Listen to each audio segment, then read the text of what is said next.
अरे, तुमने फिर से गीला टॉवेल बेड पर डाल दिया। कितनी बार तुमसे कहा है कि सारा बेड गीला हो जाता है। अरे गुस्सा क्यों कर रही हो? गलती हो गई मुझसे, अगली बार ध्यान रखूंगा बस। हर बार पर बस यही कह के चल देते हो। सारा दिन सफाई तो मुझे करनी पड़ती है ना। देखो रजनी, इस तरह नाराज मत हो। मैंने कहा ना, मैं ध्यान रखूंगा आगे से।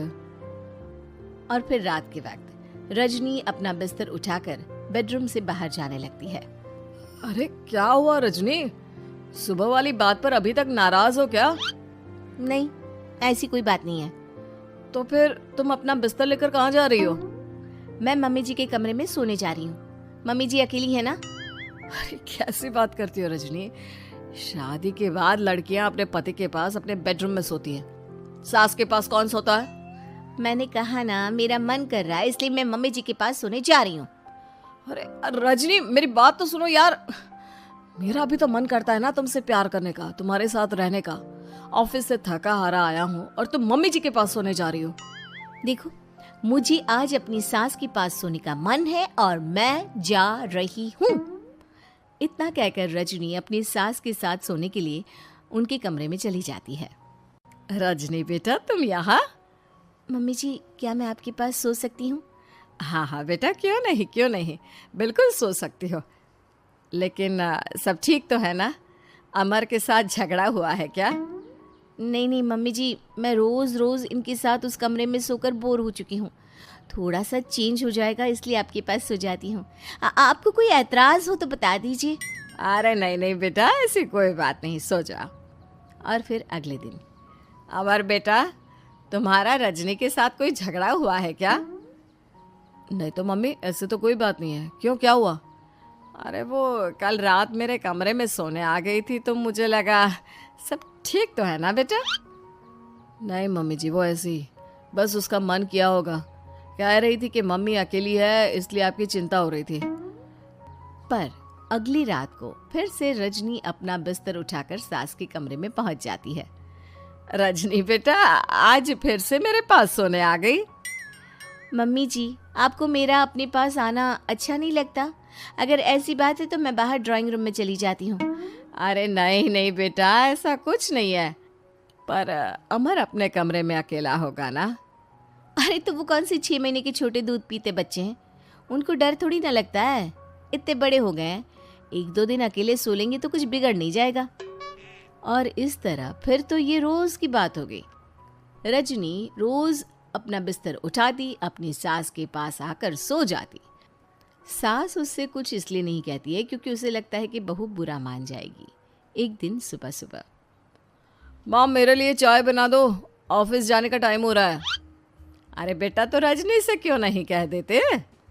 मुझे उससे बात करने का बिल्कुल भी मन नहीं है। अरे आखिर क्या बात है बेटा, तुम इतने उदास क्यों लग रहे हो? देखो ना माँ, आजकल रजनी का बिहेवियर मुझे कुछ समझ में नहीं आ रहा। रोज रात को आपके पास आकर सो जाती है। अगर उसे मेरी परवाह नहीं तो मुझे भी कोई फर्क नहीं पड़ता। अमर गुस्से में ही घर से ऑफिस चला जाता है। ये देखकर सास बहुत दुखी हो जाती है। और फिर अगले दिन, मम्मी जी, मैं आ गई आपके पास सोने। हाँ बहू, सो जाओ।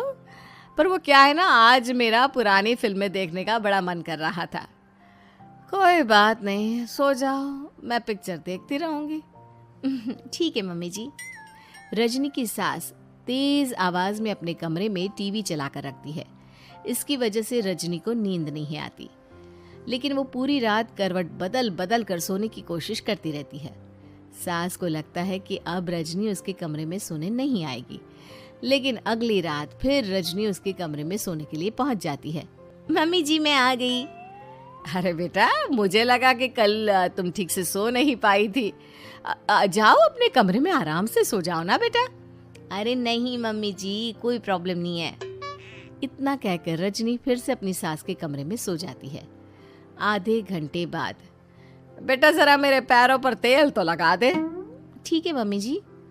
रजनी अपनी सास के पैरों पर तेल लगाकर जैसे ही सोने लगती है, आधे घंटे बाद फिर से, बहू मेरे सर में बहुत दर्द हो रहा है, जरा मेरा सर तो दबा दे। ठीक है मम्मी जी, दबा देती हूँ। बहुत जोर से नींद आ रही है। अपनी सास का सर दबाकर रजनी फिर से सोने की कोशिश करती है, पर आधे घंटे बाद फिर से, अरे बहू, बड़ी जोर से प्यास लगी है बेटा, जरा किचन से पानी तो लेकर आ। अरे मम्मी जी, जैसे ही नींद आने लगती है कुछ कुछ मांग लेती है। रजनी चुपचाप जाकर किचन से पानी लेकर आती है। इस तरह रजनी की सास पूरी रात हर आधे आधे घंटे पर उसे किसी न किसी बहाने से जगाती रहती है। रजनी परेशान हो जाती है।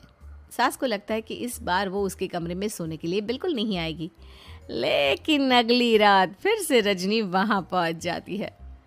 मम्मी जी, आज मैंने आपकी दवाई, पानी सब कुछ ला कर रख दिया है। अब आप प्लीज़ चुपचाप सो जाइएगा और मुझे भी सोने दीजिएगा। देखिए, 2 रातों से ना मैं सो ही नहीं पाई हूँ। अच्छा ठीक है बेटा, सो जा। थोड़ी देर के बाद रजनी की सास बहुत ज़ोर ज़ोर से खर्राटे लेना शुरू करती है। खर्राटे इतने तेज़ होते हैं कि रजनी के कानों में दर्द होने लगता है। हे भगवान, मम्मी जी को क्या हो गया है? क्या करूँ, कहाँ जाऊँ मैं? परेशान होकर रजनी वापस अपने कमरे में जाती है। रजनी, आज तो बहुत दिनों के बाद अपने बेडरूम में सोने आई हो। आ जाओ आ जाओ, वैसे भी तुम्हारे बिना मेरा मन नहीं लगता। क्या करती, तुम्हारी मम्मी के खर्राटों ने तो मेरी नींद उड़ा कर रखी है। अब मुझे यहीं पर सोना पड़ेगा। अगली सुबह, अरे रजनी बेटा, रात को कहाँ चली गई थी? मैं तुम्हें कितना ढूंढ रही थी, मैं तो डर ही गई थी, मेरी बहू न जाने कहाँ चली गई। कहाँ जाती मम्मी जी, अपने कमरे में गई थी। और आजकल ना आप मुझे जानबूझकर बहुत परेशान करती हैं। अगर मुझसे कोई गलती हो गई हो तो सीधे सीधे क्यों नहीं कह रही हैं? 3 रात हो गई है, मुझे ठीक से नींद भी नहीं आती। रजनी, ऐसे क्यों बात कर रही हो? मम्मी ने क्या कर दिया? आप अपनी मम्मी से क्यों नहीं पूछते? मैं बहू हूँ तो क्या इसका मतलब ये है कि दिन भर काम करो और रात में भी चैन से ना सो? रजनी बेटा, बड़ी नादान हो, इसीलिए तो जानबूझकर मैं ये सब कर रही थी ताकि तुम अपने पति के पास जाकर अपने बेडरूम में सो जाओ। शादी को सिर्फ 6 महीने हुए हैं और तुमने मेरे कमरे में आकर सोना शुरू कर दिया। यह तुम्हारी शादीशुदा जिंदगी के लिए अच्छी बात थोड़ी ना है बेटा। मम्मी,